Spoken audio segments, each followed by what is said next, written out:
This incompetent will finally embarrass herself. After this deal, I'm done with her. I stared at the text message glowing on Miles's tablet screen, my coffee growing cold in my hands. The words felt like ice water in my veins. 6 months. 6 months I had poured my heart, soul, and every waking moment into preparing for tomorrow's pitch meeting with Gravora Group, the deal that would make or break our consulting firm, Thornland Analytics. My name is Joanna Wilkes, and for the past 8 years, I thought I was building something we shared. Miles and I started this business together in Portland, Oregon, working 16-hour days from our cramped apartment, surviving on instant noodles and determination.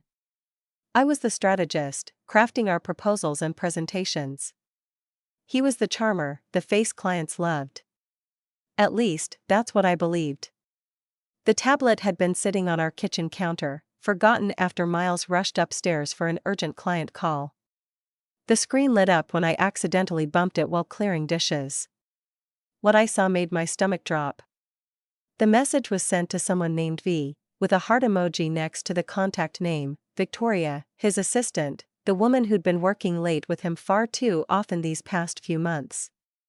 I scrolled up through their conversation, my hands trembling. Months of messages, intimate jokes, plans for after the divorce, and discussions about how they would push me out of the business once this Gravora deal was secured. He'd been telling potential investors that I was just the background support while he was the real brains behind the operation. The cruelest part? They'd been laughing about my dedication, about how hard I'd been working on this presentation, staying up until 3 a.m., perfecting every slide, rehearsing every talking point, about how I had no idea what was coming. "Baby, you should see her scrambling around, thinking this is her big moment," one message read. "She has no clue that tomorrow is the day I finally get rid of the dead weight." Victoria had responded with laughing emojis and a message that made my blood boil, "Can't wait to celebrate afterward. Just you and me running the show." I heard Miles's footsteps on the stairs.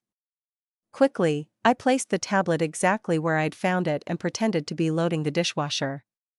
My mind was racing, but my face remained calm.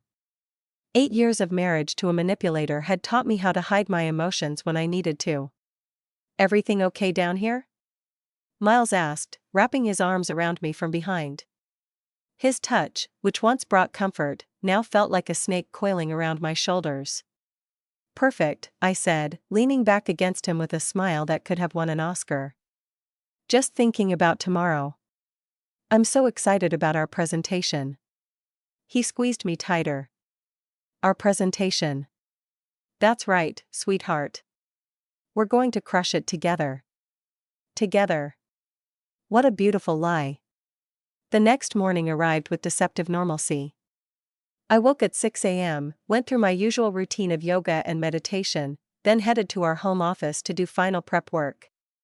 Miles was already there, looking fresh and confident in his navy suit, the one I'd bought him for our anniversary last year.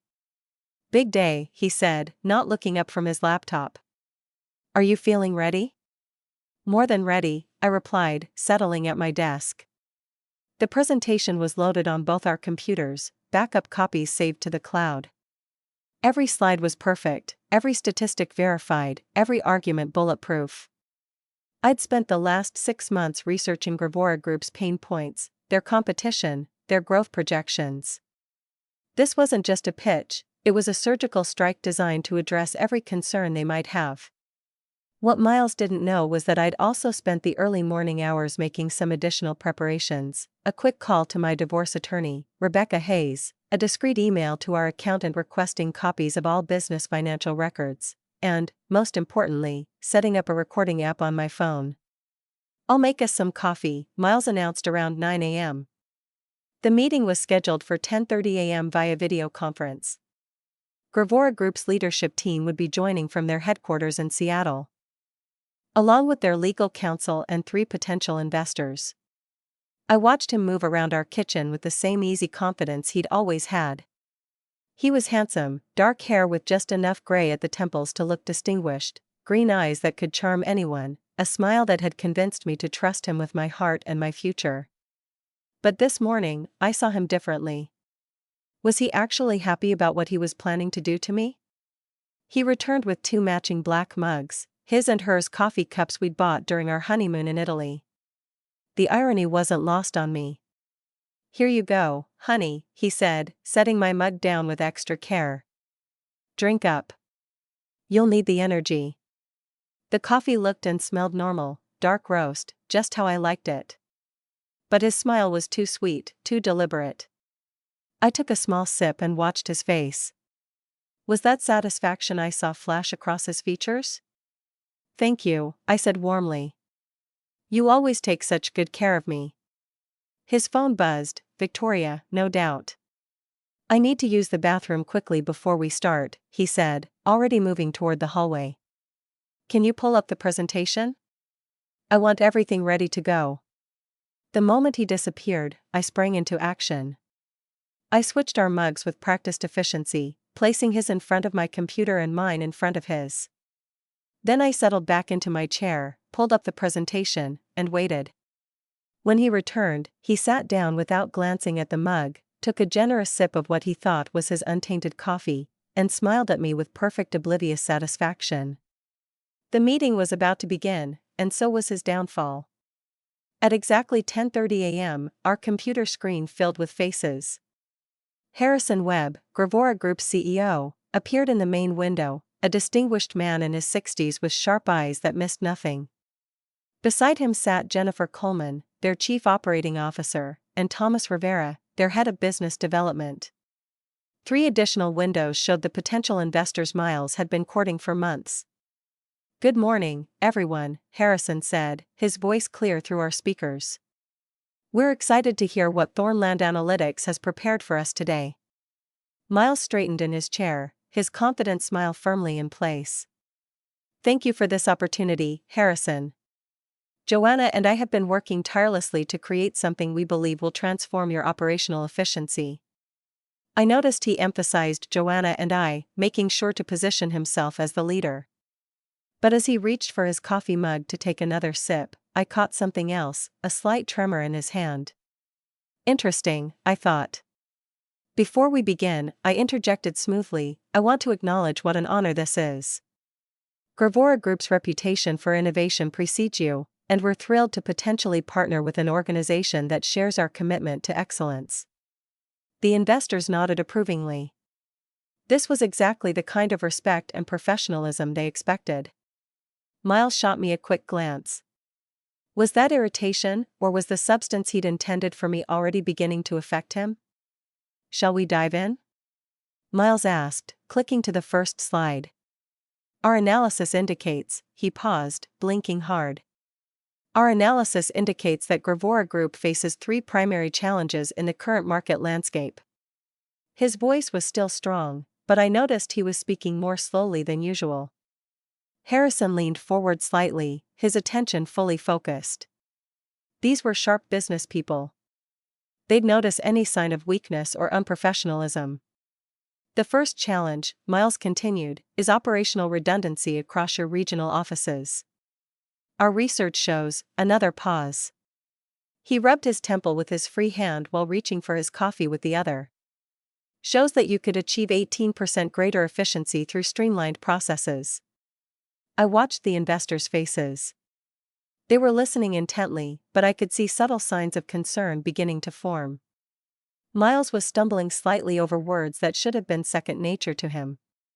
"The second challenge involves data integration," I said, seamlessly taking over. "Your current systems operate in silos, which creates delays in decision-making and reduces your competitive advantage." As I spoke, Miles took another long drink from his mug. The irony was exquisite. He was essentially poisoning himself with his own treachery. But I kept my expression neutral, professional. This had to look natural. "Miles, would you like to elaborate on the technical aspects?" I asked sweetly. He blinked several times, clearly trying to focus. "Yes, absolutely. The technical aspects are quite complex," but his words were beginning to slur, almost imperceptibly. Harrison's eyebrows rose slightly. In the business world, this kind of unprofessional behavior during a critical presentation was career suicide, and Miles was about to make it much worse. Miles? Jennifer Coleman's voice cut through the silence as my husband stared blankly at the screen, his mouth slightly open. 20 minutes had passed since the meeting began, and what had started as subtle confusion was now becoming impossible to ignore. "I'm sorry," Miles said, shaking his head vigorously. There's something." He reached for his coffee again, taking another gulp as if it might clear his head. The substance, whatever it was working exactly as he'd planned it to work on me. The data integration challenges are significant. That was when Harrison Webb's expression shifted from polite attention to genuine concern. "Mr. Wilkes, are you feeling all right? Perhaps we should reschedule if you're not well."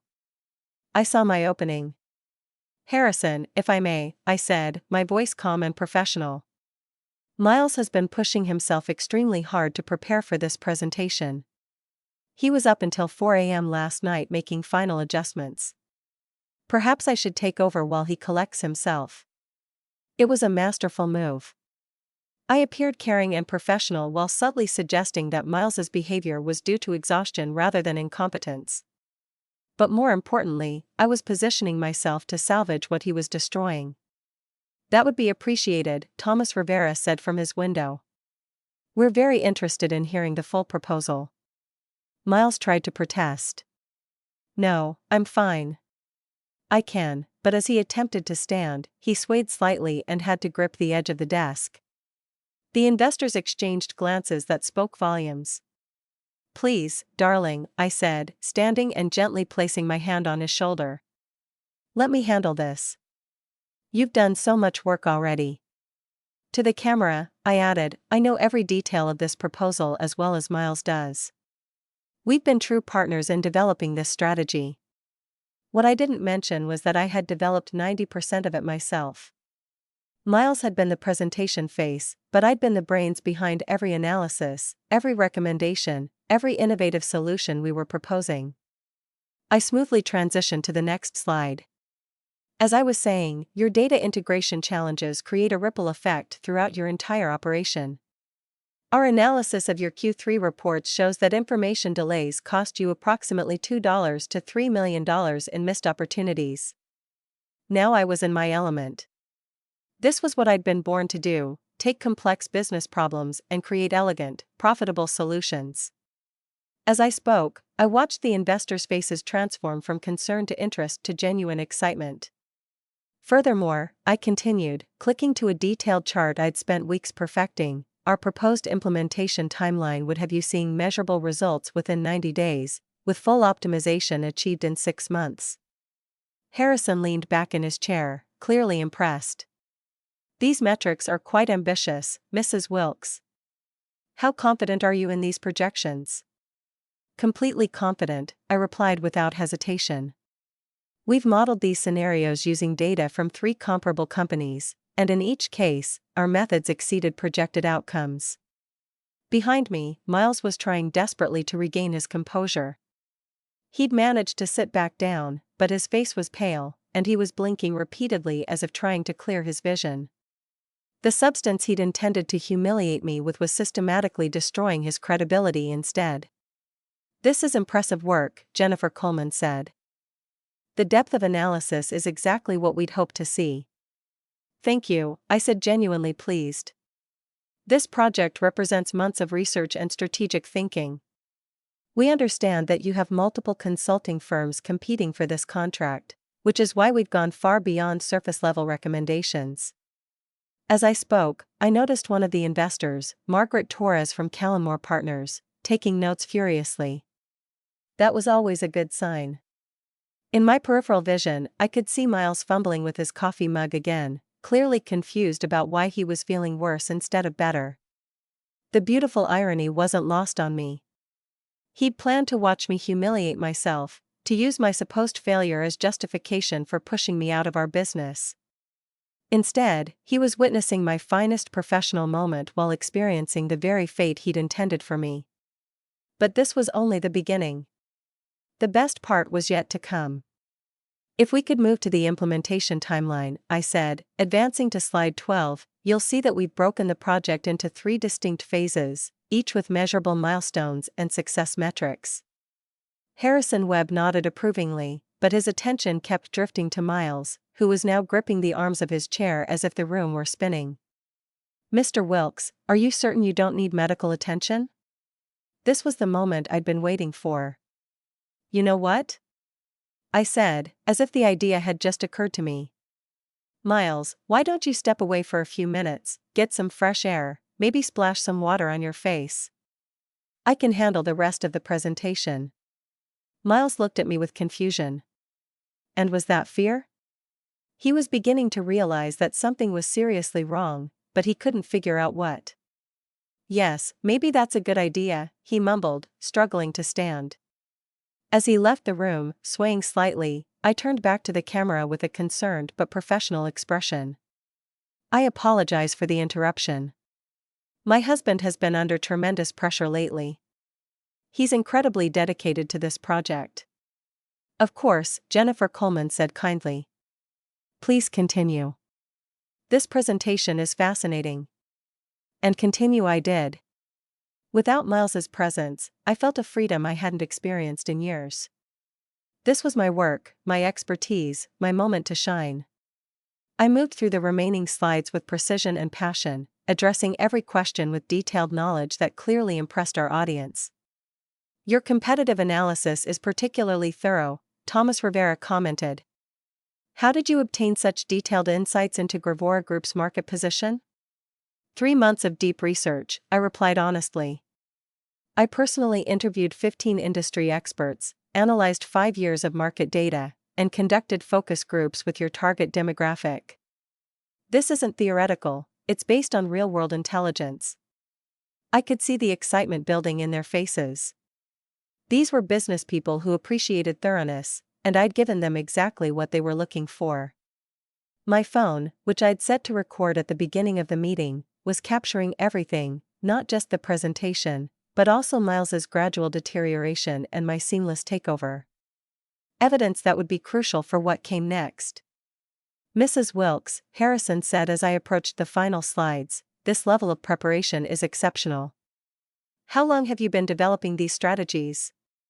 "I've been working on variations of this approach for over 2 years," I said.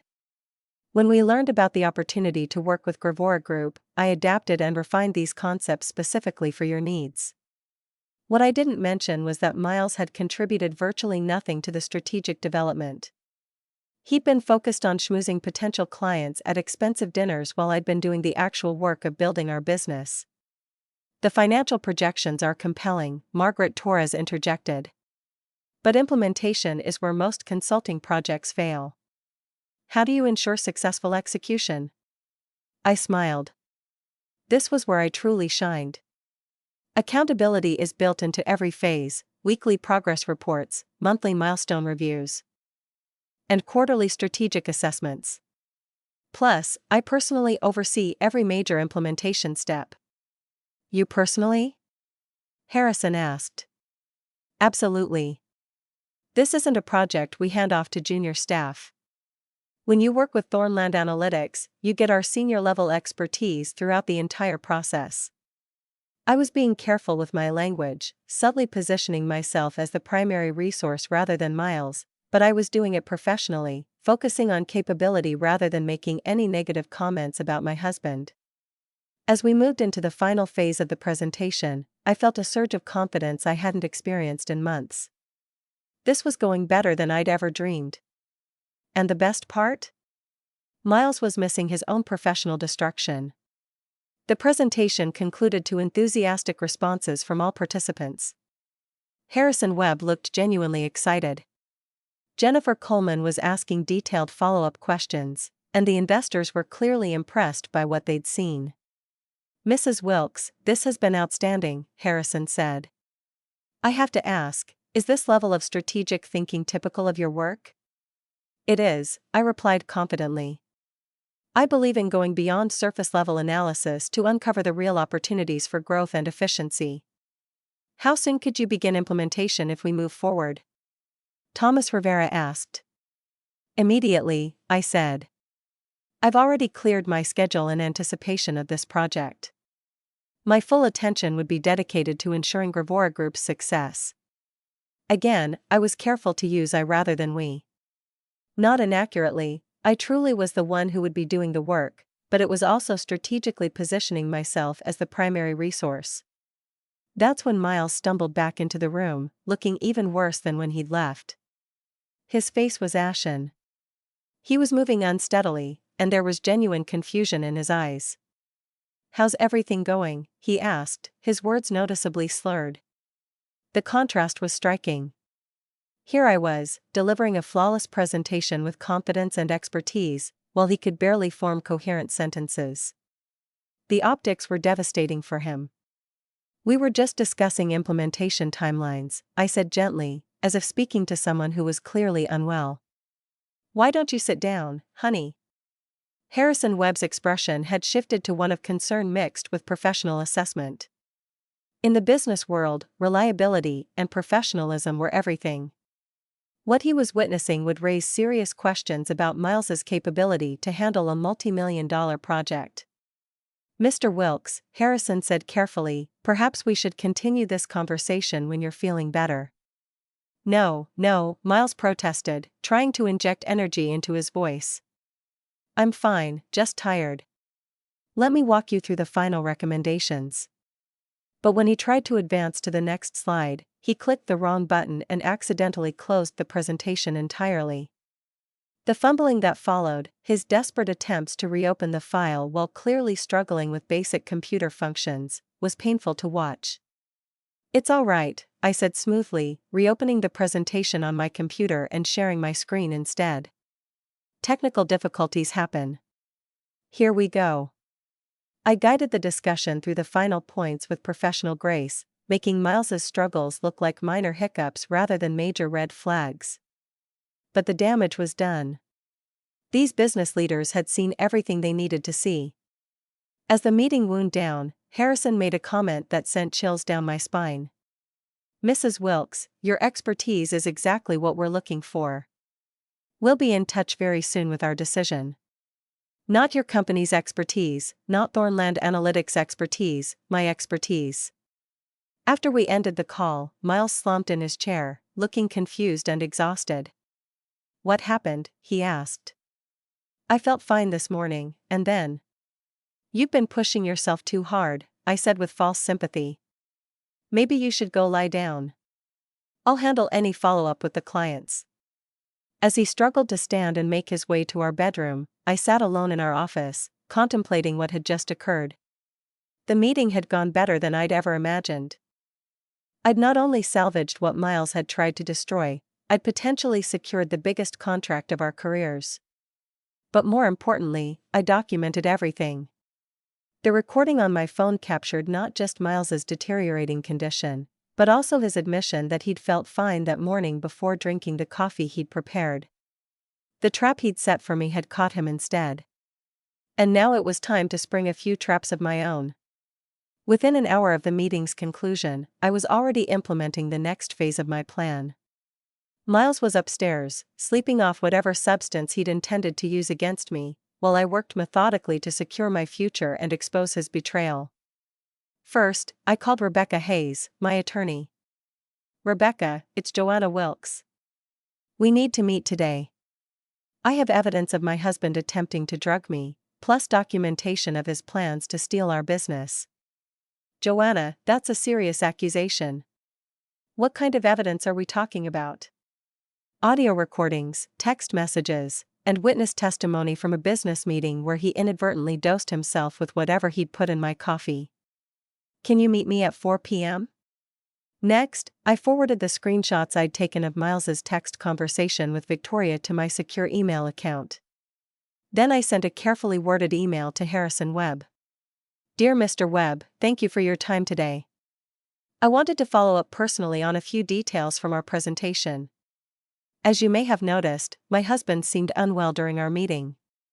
This morning's incident has made me realize that I need to address some personal matters that could affect our professional relationship. I want to assure you that my commitment to this project remains absolute and my ability to deliver results is in no way compromised by these personal circumstances. I'll be available by email and phone for any questions you might have. It was professional but hinted at underlying issues without being explicit. Harrison Webb was shrewd enough to read between the lines. Finally, I called our business accountant and requested an emergency audit of all company finances. I need documentation of who contributed what to the business, including intellectual property, client relationships, and financial investments. By 3 p.m., I'd also visited our bank and opened a separate business account in my name only, transferring the funds I could prove I'd personally contributed to the company. The intellectual property rights were trickier, but Rebecca would help me sort through those. Miles was still sleeping when I left for my attorney meeting.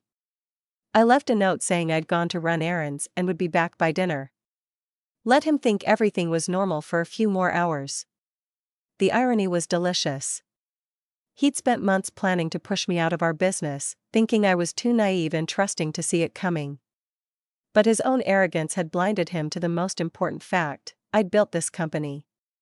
I was the strategist, the researcher, the one who created the solutions our clients paid for. He'd just been the pretty face delivering my work. Now he was about to learn exactly what happened when you underestimated the woman who'd made your success possible. At 6 p.m., I returned home to find Miles awake but still groggy, sitting at our kitchen table with a cup of tea. The irony of him drinking something I'd prepared wasn't lost on me, though this time it was just harmless chamomile. "Feeling better?" I asked, setting down my purse and affecting a concerned tone. "I don't understand what happened," he said, rubbing his temples. "I felt fine this morning, then suddenly I could barely think straight during the meeting. I probably ruined everything." "Don't worry about it," I said soothingly. "I managed to salvage the presentation." Actually, Harrison Webb seemed quite impressed with our work. Miles looked up sharply. "Our work?" "Well, the strategic analysis we developed together," I said carefully. "Though I did most of the talking after you started feeling unwell." I watched his face as the implications sank in. If I'd successfully completed the presentation, then his plan to watch me fail had backfired completely.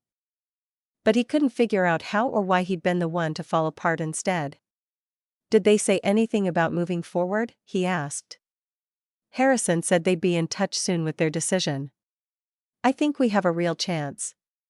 What I didn't mention was the email I'd received from Harrison just an hour earlier. "Joanna, after today's presentation, I'm confident that you're exactly what Gravora Group needs. Let's schedule a call tomorrow to discuss terms. I was impressed not only by your strategic thinking but also by your professionalism under difficult circumstances." The contract was mine. The business was mine. And tomorrow, Miles would learn exactly how thoroughly his life was about to change. As we sat there sharing dinner, him still confused about his mysterious illness and me quietly planning his downfall, I reflected on how poetic justice could be. He'd tried to drug me into professional humiliation. Instead, he drugged himself into obsolescence. The revenge was just beginning, but already it was more satisfying than I'd ever imagined. 6 months later, I sat in my new office overlooking downtown Portland, reviewing the latest quarterly reports from the Gravora Group project. The results exceeded even my optimistic projections. We'd achieved a 22% efficiency increase and saved them $3.8 million in the first phase alone. The divorce had been swift and decisive.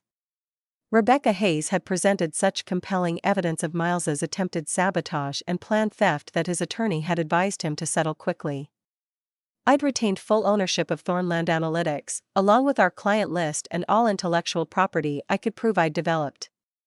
Miles had tried to contest the settlement, claiming he'd been drugged without his knowledge.